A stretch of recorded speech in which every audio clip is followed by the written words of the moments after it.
Welcome to Norway's Lofoten Islands, where golden hour lasts all night and the light plays tricks on your sense of time, fatigue and composition. Stay with us.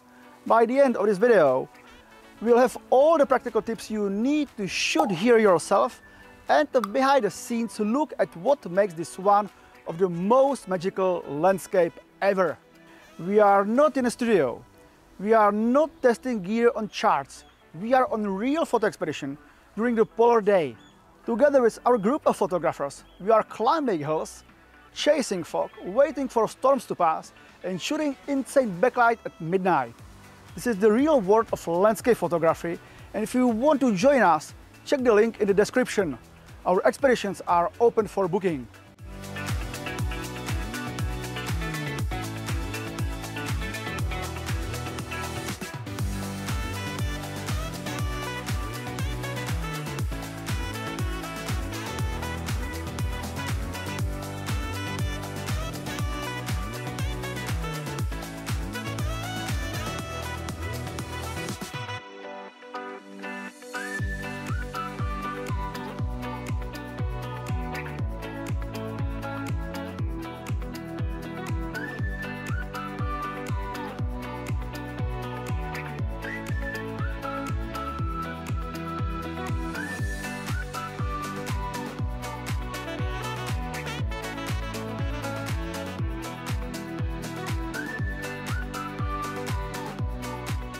Let's set the scene. It's June and in the Arctic, that means the sun never dips below the horizon. Instead, it circles the sky, casting dramatic sidelight for hours and hours. The softest and most magical light usually happens between midnight and 1 AM when the sun reaches its lowest point. But really, you can shoot from about 10 PM until 3 AM non-stop if you have the energy.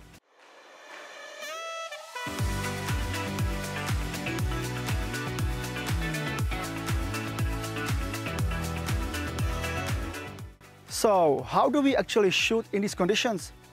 Here is everything we have learned. First, gear. Bring a modern full-frame camera with a good dynamic range. I shoot Sony A1, but anything decent will do. You don't need 61 megapixels, though it helps if you plan to crop. Lenses.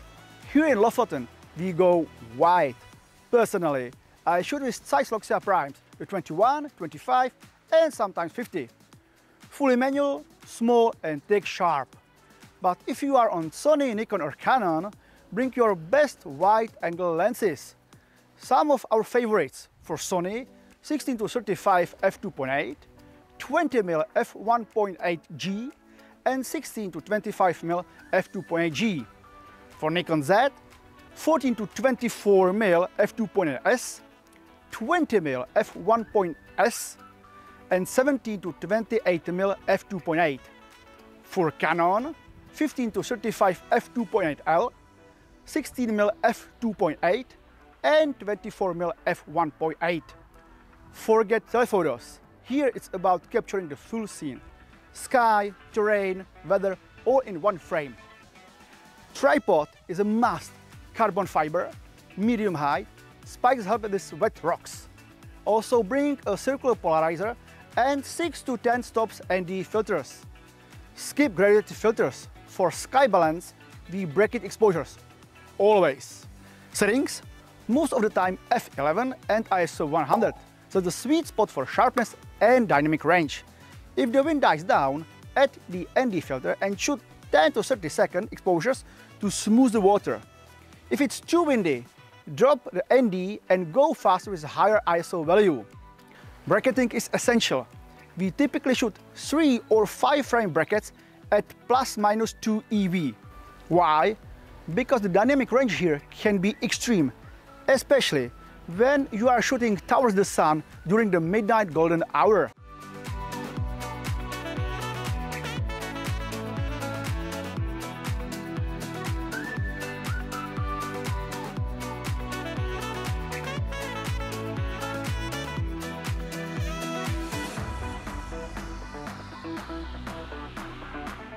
One frame rarely captures both the deep shadows in the terrain and the glowing highlights in the sky. Bracketing gives you flexibility to blend exposures later, and recreate what the scene actually felt like without blown out skies or blocked up shadows. It's the difference between a flat photo and a truly immersive landscape. Weather here can look perfect, and that's not always ideal. Most nights we had crystal clear skies, which actually makes capturing color tricky. During the day, we often see interesting clouds or heavy gray blankets rolling over the peaks.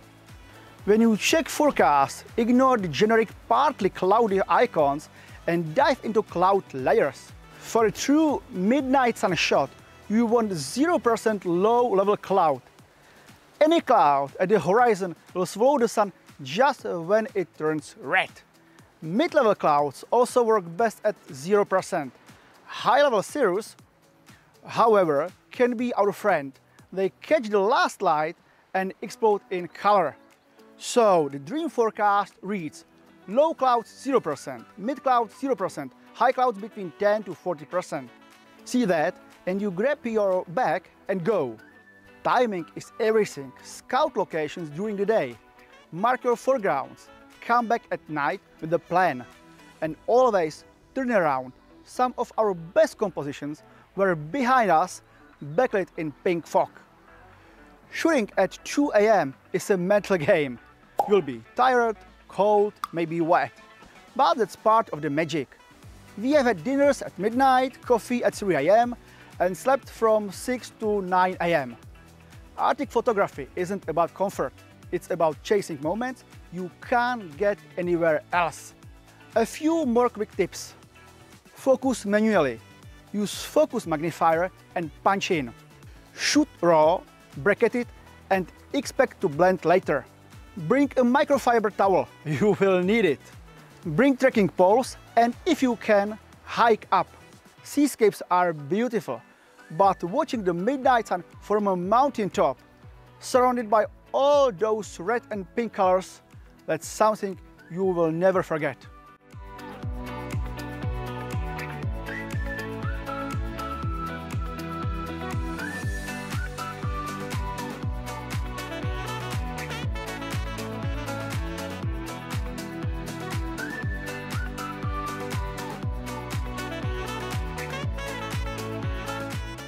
Bonus tip, if you have made it this far, watch for reflections.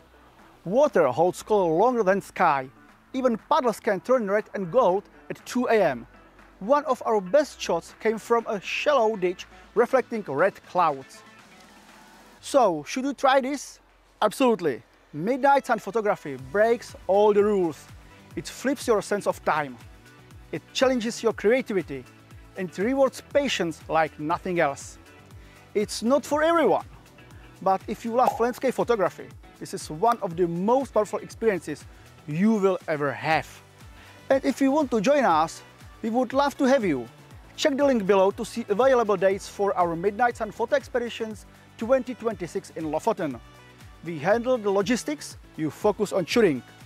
If this video helped you, hit the like button, subscribe, ring the bell, and leave a comment with your question. We reply to everyone. Thanks for watching and keep chasing light. By the way, have you heard that you can join us on our exclusive photography expeditions to Lofoten in Iceland? If you want to know more, check the link below.